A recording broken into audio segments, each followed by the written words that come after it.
Welcome to Shashtika kitchen. இன்றைக்கி நம்ம கிச்சனில் சாம்பார் குக்கர்லேயே நம்ம வேகமாக ரெடி பண்ணலாம். எப்படி செய்யலாம்னு பார்க்கலாம். இந்த சாம்பார் ரொம்ப சிம்பிளாகவும் இருக்கும், டேஸ்ட்டு ரொம்ப நல்லாயிருக்கும்.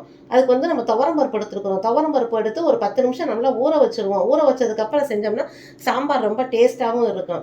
அதுக்கு வந்து 1 கப்பு துவரம் பருப்பும் 1 ஸ்பூன் மசூர் தால் எடுத்துருக்குறோம். நீங்கள் மசூர் தால் இல்லைன்னா பாசிப்பருப்பு கூட எடுத்துக்கோங்க. காய் வந்து நமக்கு தேவைப்பட்ட காய் எடுத்துக்கலாம். நான் இன்றைக்கி வெண்டைக்காய் 100 கிராம் வெண்டைக்காயும் ஒரு சின்ன பீஸ் அளவு முருங்கைக்காய் எடுத்துக்கிறோம். வெங்காயம் தக்காளி எடுத்துக்கிறோம். இதை வச்சு நம்ம வேகமாக சாம்பார் ரெடி பண்ணிடலாம்.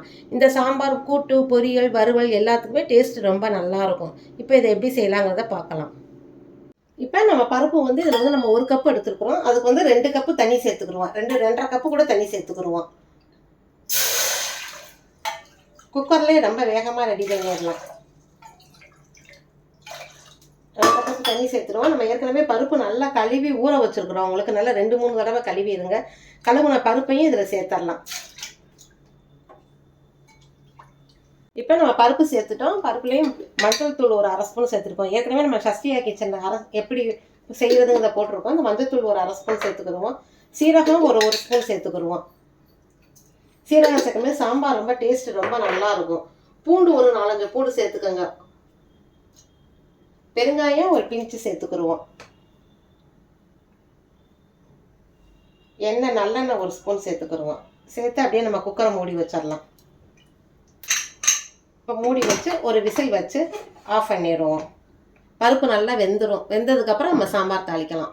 இப்போ நம்ம கட் பண்ணி வச்சுருக்க வெண்டைக்காயை வந்து வதக்கி எடுத்துக்கிடுவோம். ஒரு 5 நிமிஷம். வெண்டைக்காய்னால நம்ம வதக்குறோம். பாக்கி காய்னா வதக்கிறதுக்கு தேவையில்லை. கொஞ்சம் வதக்கணும்னா இந்த வலுவழுப்பு தன்மை இல்லாமல் இருக்கும். 1 ஸ்பூன் எண்ணெய் சேர்த்துக்கோங்க. இதை நல்லா வதக்கி எடுத்துக்கிடுவோம். எடுத்ததுக்கப்புறம் அப்படியே சாம்பார் குக்கர்லேயே நம்ம சாம்பாராக தாளிச்சிடலாம். பருப்பு வேகிறதுக்குள்ள நம்ம இதை ரெடி பண்ணி வச்சிடலாம். வெண்டைக்காய் நல்லா வதங்கிருச்சு பாருங்கள். இந்த அளவு வதங்கினா நமக்கு போதும். இப்போ அடுப்பை நம்ம ஆஃப் பண்ணிடலாம். இந்த சாம்பாருக்கு தேவையான அளவு புளி சும்மா ஒரு பாதி எலுமிச்சளவு சைஸ் இருந்தால் போதும். இல்லைன்னா குட்டி லெமன் அளவு சைஸ் இந்த அளவு புளி இருந்தால் போதும். இந்த அளவு புளி எடுத்து நம்ம ஊற வச்சுருவோம். ஒரு 2 நிமிஷம் நம்ம சாம்பார் தாளிக்கிறதுக்குள்ளே நம்ம ஊறிடும். இப்போ அடுத்து நம்ம சாம்பார் தாளிக்கலாம். இப்போ குக்கர் நம்ம ஓப்பன் பண்ணி பார்க்கலாம். இங்கே வேணுங்க, பருப்பு நல்லா வெந்திருக்கும். நம்ம வச்சிருந்த பருப்பு பூண்டு எல்லாமே பாருங்கள் நல்லா வெந்திருக்கு. நல்லா வாசனையாக இருக்கும். இப்போ இதை வேறு கிண்ணத்தில் மாற்றி வச்சுட்டு அதுக்கப்புறம் நம்ம இதே குக்கரில் சாம்பாரை அப்படியே தாளிச்சிடலாம்.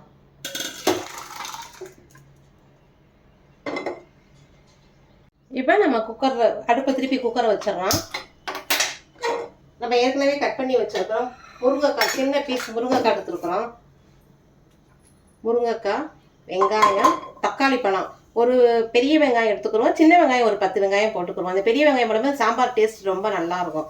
தக்காளி பழம் 2 பழம், பச்சை மிளகா 2 பச்சை மிளகா எல்லாத்தையுமே நம்ம ஒன்றாவே சேர்த்து அப்படியே வதக்கி விட்டுறலாம்.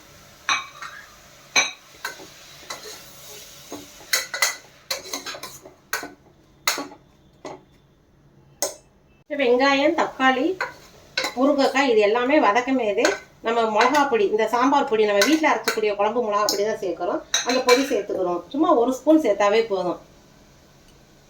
காரம் வந்து உங்களுக்கு தேவைக்கு தகுந்த மாதிரி நீங்கள் சேர்த்துக்கோங்க.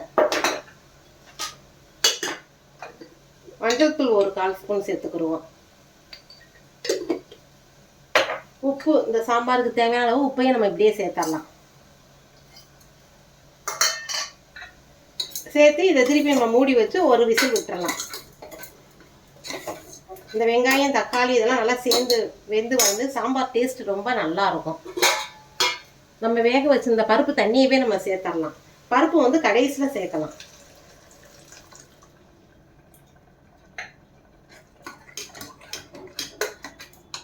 அப்படியே மூடி வச்சு நம்ம ஒரு விசில் விட்டுறலாம்.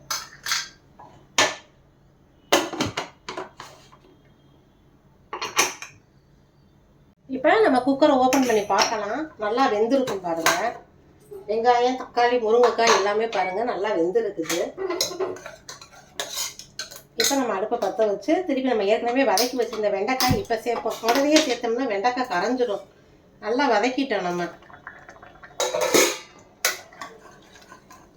வெண்டைக்காயை சேர்த்துட்டு நம்ம எடுத்து வச்சுருந்த புளியையும் சேர்த்துடலாம். புளி கரைசல் ஏற்கனவே நம்ம நல்லா கரைச்சி எடுத்து வச்சுருக்கிறோம். ஒரு எலுமிச்சம்பழம், ஒரு அரை எலுமிச்சம்பழம் சைஸ் புளி எடுத்து கரைச்சி வச்சா போதும். பருப்பு வந்து நம்ம கடைசியாக சேர்க்கலாம். அப்போ தான் வந்து சாம்பார் டேஸ்ட்டு வந்து ரொம்ப நல்லாயிருக்கும். புளிக்கரைசல்லாம் போட்டதுக்கப்புறம் ஒரு கொதிக்கட்டும். கொதிச்சதுக்கப்புறமேல நம்ம பருப்பை சேர்த்துக்கிடுவோம். புளியோட பச்சை வாசனை போகவுமே சும்மா ஒரு 2 நிமிஷம் கொதிச்சாவே போதும் பாருங்கள். நல்லா வெந்திருக்கு பாருங்கள். காயோட கலருமே மாறாமல் இருக்குது பாருங்கள். நல்லா பச்சை கலர்லேயே இருக்கும். இப்போ நான் ஏற்கனவே எடுத்து வச்சு நல்லா வேக வச்சு எடுத்து வச்சுருந்த பருப்பை வந்து மசிச்சு விட்டு அப்படியே சேர்த்துருவோம்.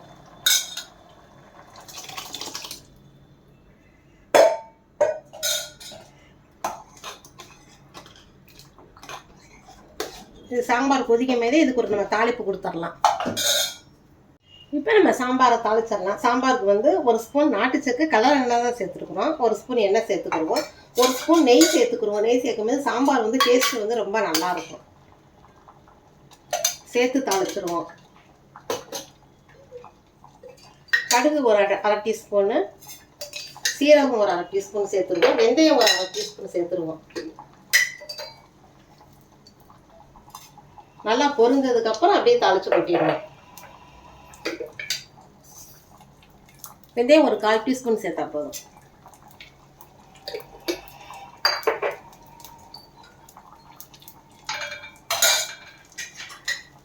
இது நல்லா வெடிக்கும் போதே நம்ம ஏற்கனவே கட் பண்ணி வச்சிருந்த சின்ன வெங்காயம் கொஞ்சோண்டு ஒரு 4-5 வெங்காயத்தை கட் பண்ணி சேர்த்தும் போது சாம்பார் இன்னும் டேஸ்ட் ரொம்ப நல்லாயிருக்கும். ஒரு வரமிளகா வத்தல் கிள்ளி சேர்த்துருவோம். கருவேப்பிலை,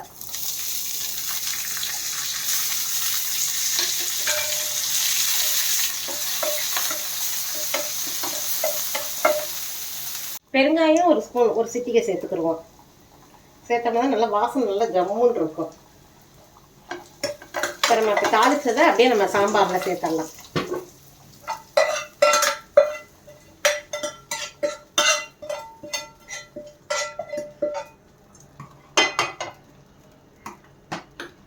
சாம்பார் நல்லா வாசமாக ஜம்முன்னு நல்லா இருக்கும். இட்லி, தோசை, சாதம் எல்லாத்துக்குமே ஊற்றி சாப்பிடலாம்.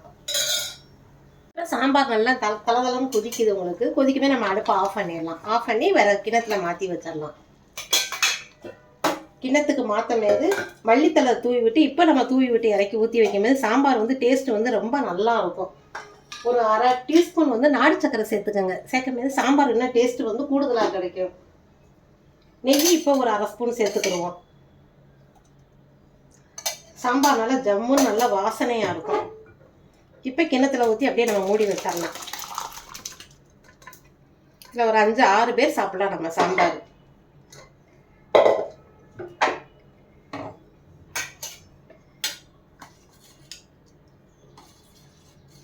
டேஸ்ட் ரொம்ப நல்லா இருக்கும். பாருங்க, செஞ்சு பாருங்க.